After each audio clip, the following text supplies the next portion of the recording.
Okay, we're here with Mark Clauzel at Vision Health and Fitness. We've been filming, do some interviews with the lads. We've had Lewis Scott and Bassi Razak.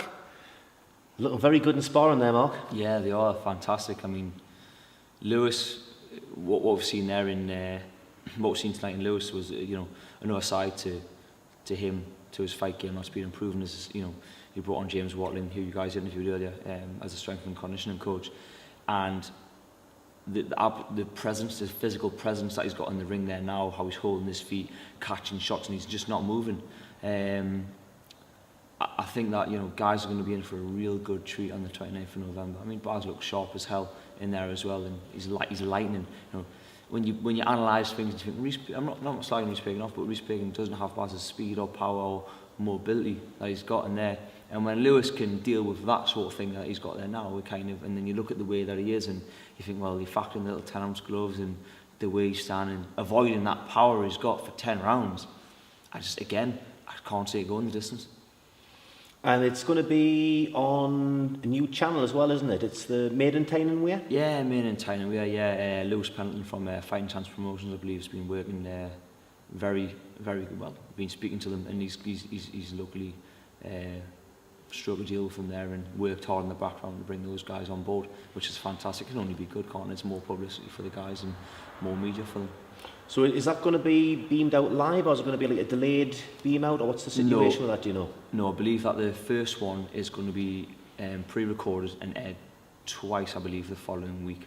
To be honest with Lewis from Fighting Chance would be a better one to talk to about that, because he's sort of dealing with that whole side of it. I'm not 100% sure. From what I've been told, is it's going on Made in Tyne Wear, and as far as I know, they're going to film it, pre-record it, and air it out twice the following week.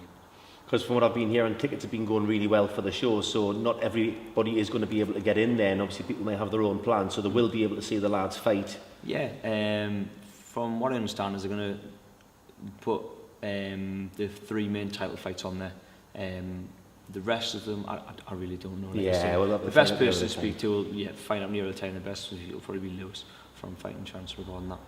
So obviously you've seen a difference in Lewis Scott since James came on board, and obviously the way that he's actually looking in the ring. I mean, I'm not a boxing trainer, but I can actually recognise it. In terms of Bazzi, every time I come down here and I see him train, he looks better every time.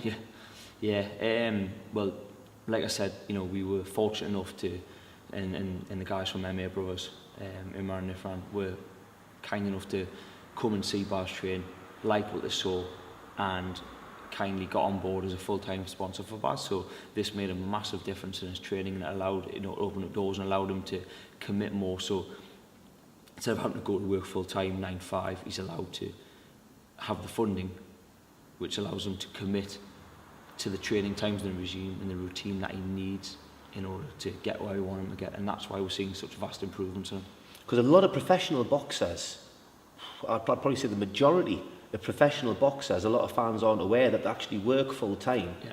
And when the prospects are coming through, you generally find the first half dozen to 10 fights they're having to work, and only when they start going up in levels, that they can actually, because they're getting bigger paydays, they can afford to do it full time. But it's obviously having that support from the start. It's got to be a great benefit. It is, and it's something that I'm still working on with for Lewis Scott now as well. There was a couple of shows, I think it was the back end of last year, was 1 or 2 shows cancelled, and a few fights fell through for Lewis, and we had a few big sponsors come to actually look at him, a few executives from the company come to look at him, so hopefully they're going to be there on the 29th, like what they see, and they're going to get behind Lewis, and hopefully we'll have full-time funding for him as well. Fantastic. So we don't know yet if Trevor's going to be on the show, or do we know yet? He's down to box on the show, and we have an opponent for him. The only thing with Trevor is he's had to go to America for a few weeks. I've been unable to actually get a hold of him, but that said, from what I know, we were planning for him to train for 2 weeks while he was out there in 2 different areas, one being Texas and one New Orleans, where he was going to hit some boxing gyms and get some sparring training. But again, I haven't spoken to him, so I don't. So you don't know where things are at the moment. I don't know what training's been done. I don't know, so I'm going to have to wait and see when he's back in. I tried to ring him today. I thought he was back today. I think he must be flying back tonight and getting back in tomorrow.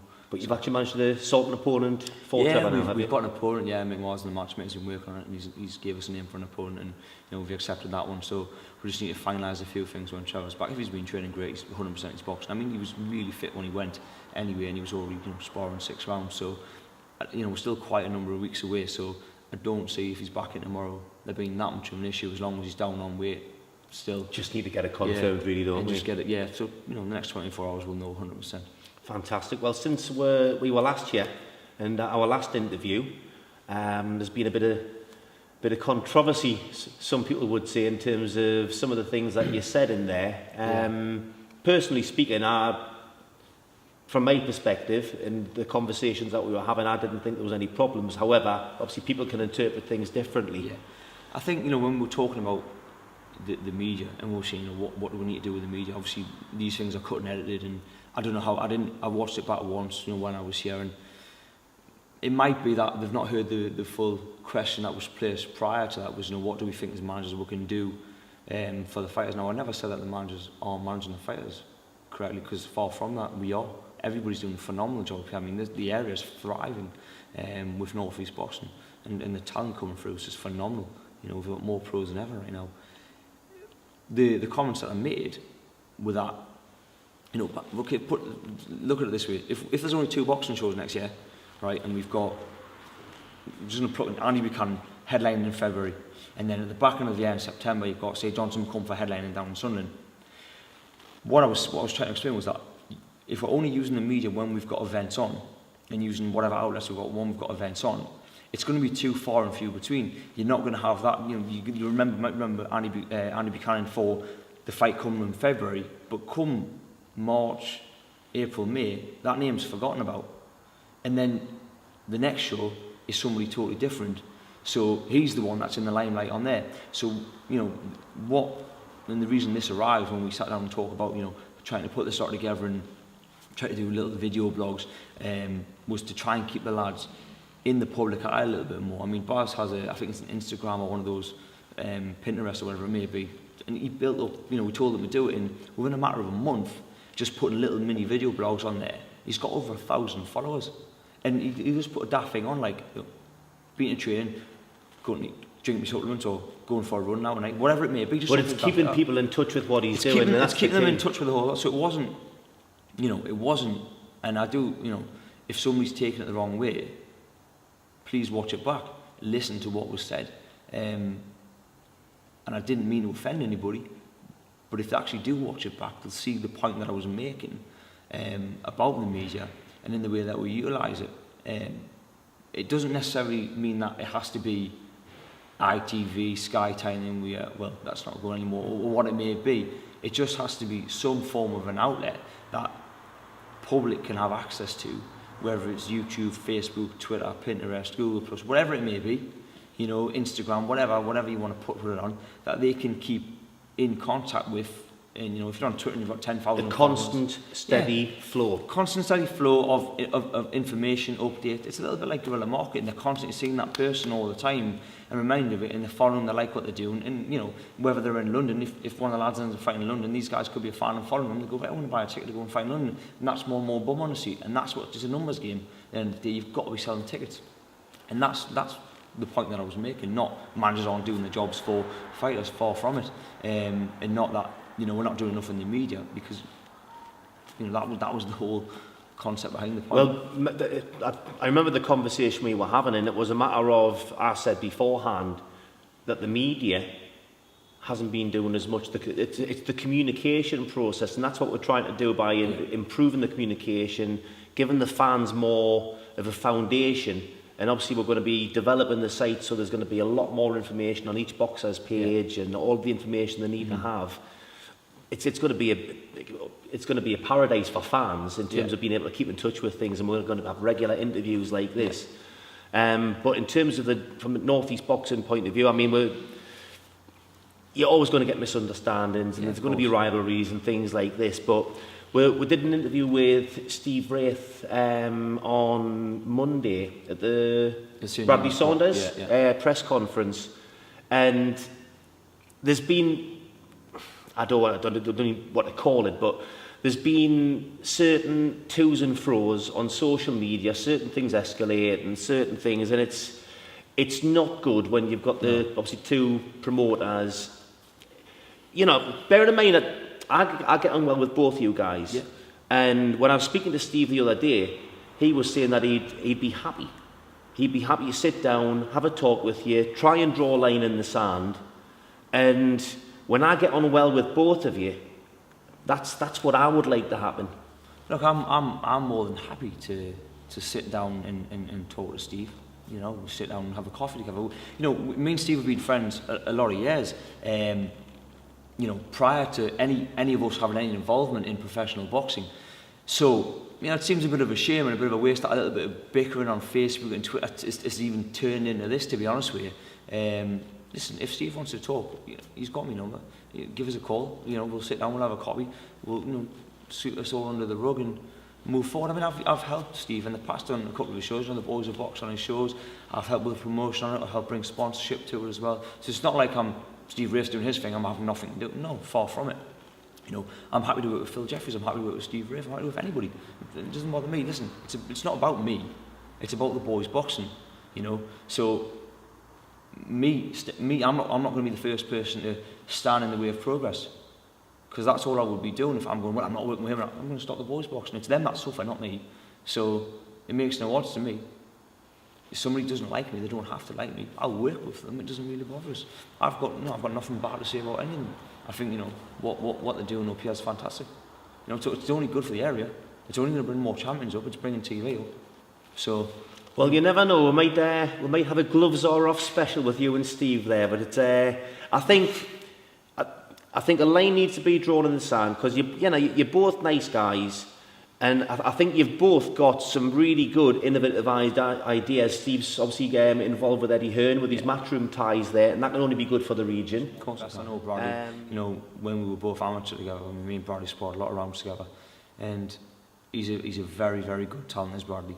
And I believe, you know, the way he's going now, I'll be surprised in the next 12 months if he's not a world champion.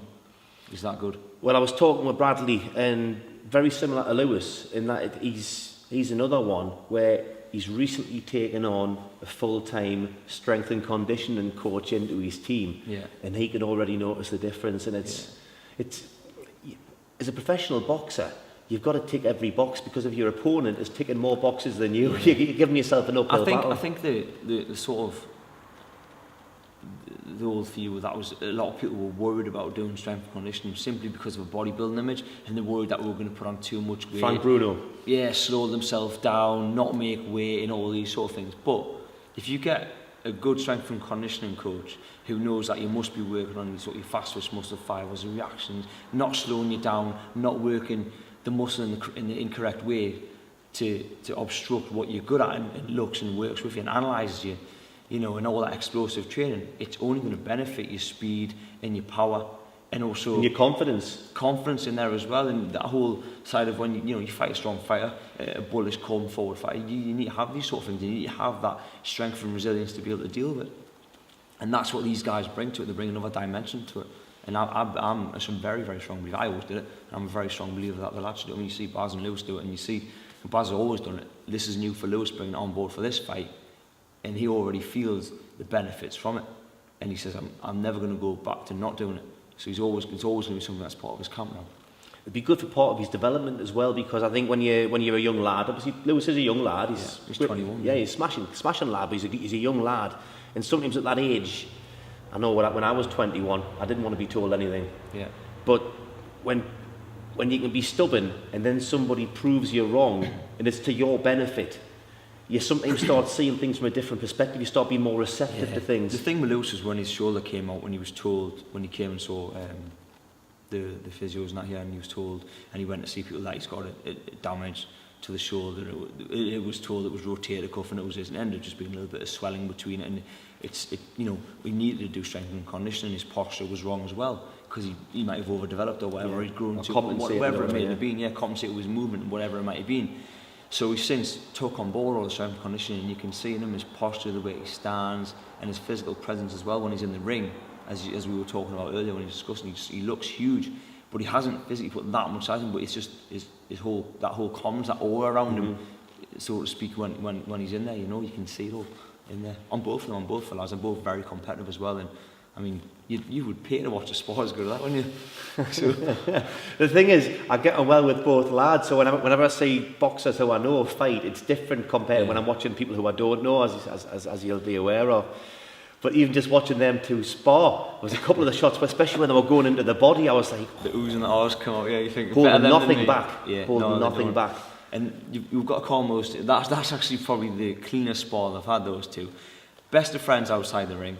Both lovely kids, great characters, not a bad bone in their body. But when everybody's got that one person that when you spar, it's like that rivalry, and they're so competitive, both undefeated, both got knockouts on that good knockout ratio, you know, both can punch virtually the same weight, you know, and it's a great rivalry to watch, and it's great to watch them come through, because I'm you know, very confident in the next 18 months they'll both, I mean, Lewis sooner than Baz, because he's fighting for a title on this one, and then after that they're going to be going on to some major things over the next 12, 18 months, 24 months, and the pair of them on there headlining some big bills. That's a call, you know, one fight at a time, everything goes to plan. That's what I see, that's where I see those two going. Well, the future's looking bright, but the immediate future, November 29th, Gates at Leisure Centre. Yeah. I'll see you before then, no doubt, but thanks very much, Mark. Cheers. Cheers.